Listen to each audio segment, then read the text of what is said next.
Hello, my name is Bianca Noir. If you have been following along, you may know that I have been discussing that I am in a crisis situation. I've been doing a lot of things to raise awareness, like doing creative content, trying to show off my talents and skills. One of the reasons why I show off so much is because people don't know just how many people have seen me do different things. So I'm known for doing so many different things that it has made me a really recognizable face. Maybe you don't believe that I'm famous because you don't see it. You don't see it in the comment section. You don't see it in my stats. Maybe you don't know who I am from all the things. You know who I am from one thing. You saw me working at a particular business. What it is that I am in a crisis situation now, and all kinds of terrible things are going on politically right now. People's lives are in serious danger. I'm a political artist, and I try to raise a lot of awareness about vulnerable groups. I am also a person in a vulnerable group. I am a vulnerable person. Okay. So I have contacted every resource that I can, and I'm being offered more and more and more and more resources, and nobody is coming up with a solution. Okay, they're just trying to get me to contact more and more resources. In fact, I had hope because I was in touch with an attorney, or let's say, just because you think you're in touch with an attorney, you may not be. I was just in touch with an attorney's office. Okay, the legal aid has declined to help me right now, and they also hung up on me. Okay, and resources are beginning to hang up on me. And they're all telling me, everybody is saying the same thing. I'm sorry, we cannot accommodate you right now. Okay? I'm sorry, we cannot accommodate you. And they give me more resources, and those resources tell me, I have more resources for you. Sorry, I cannot accommodate you. What I had told my police contacts yesterday, which I'm so nervous about having these police contacts because I don't get responses back from them. So I can't get to know them, and I'm just, what it is that if I don't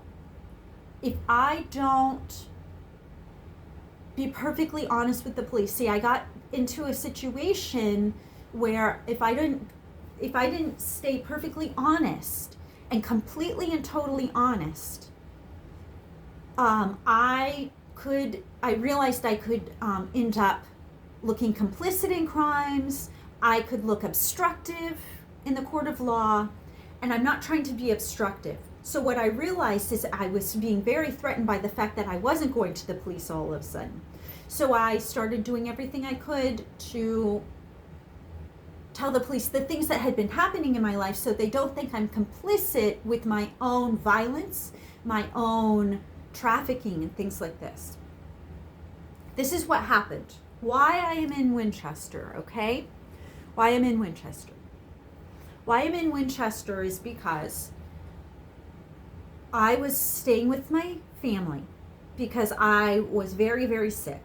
I was very, very sick. I came from San Francisco. I ended up in a small town in Virginia because I had been trafficked from San Francisco to my ex-husband, who's involved in drug trafficking. My ex-husband wanted to bring me there to show me he was having sex with other people because I was resistant to having sex with him. That's really what I realized at that point. Then he started abusing me, and he eventually said that he found my family on the internet, their phone number and said I had to call them and ask them to come pick me up or accommodate me in some way, which was actually my last option. I had no other choice. No one would help me where I was at with my ex. I'm not sure what is going on here, but literally no one will help me, and I'm a victim. I mean, like, I can go out and scream help, help, but I still get no help. So I stopped screaming out help. I stopped telling people things. I started to hold it in. So he instructed me to call my family. My stepfather came and picked me up. He drove me, and actually he got a two bed hotel a couple of nights.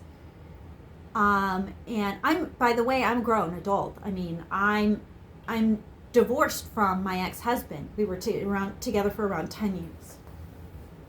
And he was essentially I met him, he was my boss. Which is something that comes up on the job sometimes, it should have nothing to, I mean, my ex-husband should have nothing to do with anything, but it still comes up. So, without me saying anything about it, by the way. So anyway, my stepfather picks me up, drives me from Arkansas to Virginia. In Virginia, I arrive to where I haven't seen my family in quite some time, because I had been with my ex-husband, who was making it very, very, very difficult for me to continue to be social, and very, very difficult. Just the whole family situation, everything. I tried to stay away. I had to go to them. It was the last time I was going to be able to go to them. They demanded, when I got there, they demanded money and said I had to go out and work, and I told them I'm very sick, I need help. Okay, I had to go and work, and I was essentially vomiting on the job, right? I was vomiting on the job. I was under way too much pressure. All of a sudden, even though I'm paying the rent, my family, the whole time, they're out of control, totally out of control. Like, angry, throwing stuff, like banging around, causing me to have absolutely no peace. In fact, they were they started bringing stray cats home, and for some reason trying to neglecting them right in front of me, so I had to try to take care of them, even though I didn't have a car to take them to the vet. They refused to take them to the vet. So it caused this huge problem with animal abuse and negligence. I started to see a pattern of them collecting strays and abusing and neglecting them, and their animals were not getting any veterinary care, and they were clearly suffering. And they were doing all kinds of other weird stuff, unthinkable things you could never dream of. So one day, I didn't know anyone here. I had no one to go to, no friends or family to go to. Who would even believe my stories anyway? I started trying to get help from the authorities. Okay? I could see that my parents were in contact with someone outside the home, and that it was probably someone who is involved in a criminal organization. I could tell. And I'm pretty sure that it was trafficking related. And I started contacting trafficking resources, and and reporting things that had happened in my life that were related to trafficking. And I can't believe it, but all the resources and everybody just acts like I am just, I don't know, I am just garbage. They just treat me like they're just totally unwilling to accommodate me. So it's always like this: sorry, we can't accommodate you. Well, very interestingly, I was paying the rent to my parents. My stepfather's just he's just acting completely out of his mind. He starts putting handwritten notes under the door that they're within a week, I need to get out. Okay, so I am evicted and I need to get out, handwritten notes. All right. So I contact the police. The police act like they side against me for contacting them. Okay, so they're victim blaming me. So a policeman says, if you don't get out of here, I'm going to pull you out by your hair and drag you out to the street. Okay, so I pack up my things and try to get some more help. Meanwhile, another officer suggests that I try to obtain federal subsidy, and that there's an apartment complex down the street. So I go to this apartment complex. The apartment complex, the situation with them, it gets worse and worse and worse. So I eventually think that they're involved in a criminal organization. So they're frauds. The paperwork looks totally fraudulent. I'm turning this into the police. I'm being harassed. They're like doing some sort of weird dramatizations in front of me. They're role playing and things like this. I'm so scared because there was a fire in the apartment complex. I mean, people are literally playing with fire. I'm not sure if they have weapons. Everybody looks like they're on drugs. It's not the right apartment complex for me, but I can't get work any other way. And I thought I was federally subsidized and I could go to the food pantry to pick up food. The food pantry is treating me like shit. Everybody's treating me like essentially like shit with they're just absolutely no respect, okay? So my neighbors, people are knocking on my doors. The people are just constantly bothering me all day and creating tons and tons of noise.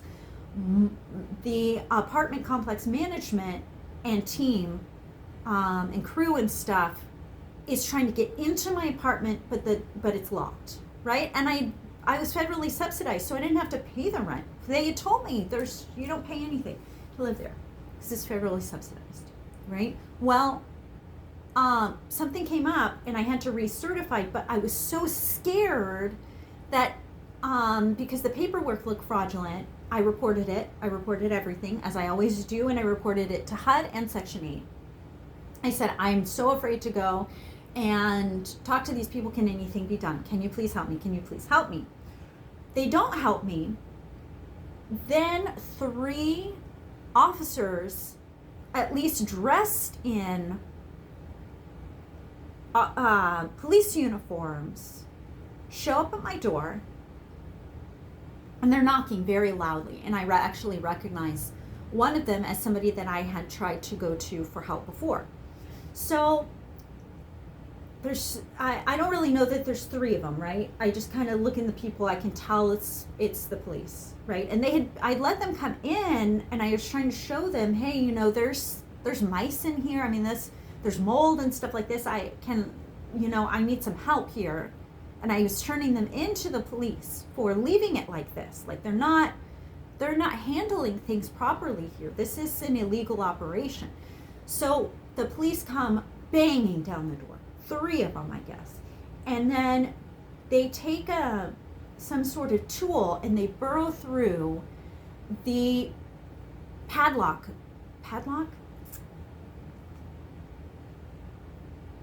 The lock. The lock on the door. The main lock on the door. Whatever that is. Okay, I can't think clearly about it right now. So they burrow through that with a tool. Right, and I have all kinds of stuff against the door because I'm afraid that someone is going to come in and abduct me. Not thinking that that police would do that, right? So I would assume that they'd have a warrant. Okay, they bust through the door. They come at me. They do not read my rights. They do not have a warrant. I can see that they don't have a warrant. I'm terrified. I'm screaming like, what the hell is going on?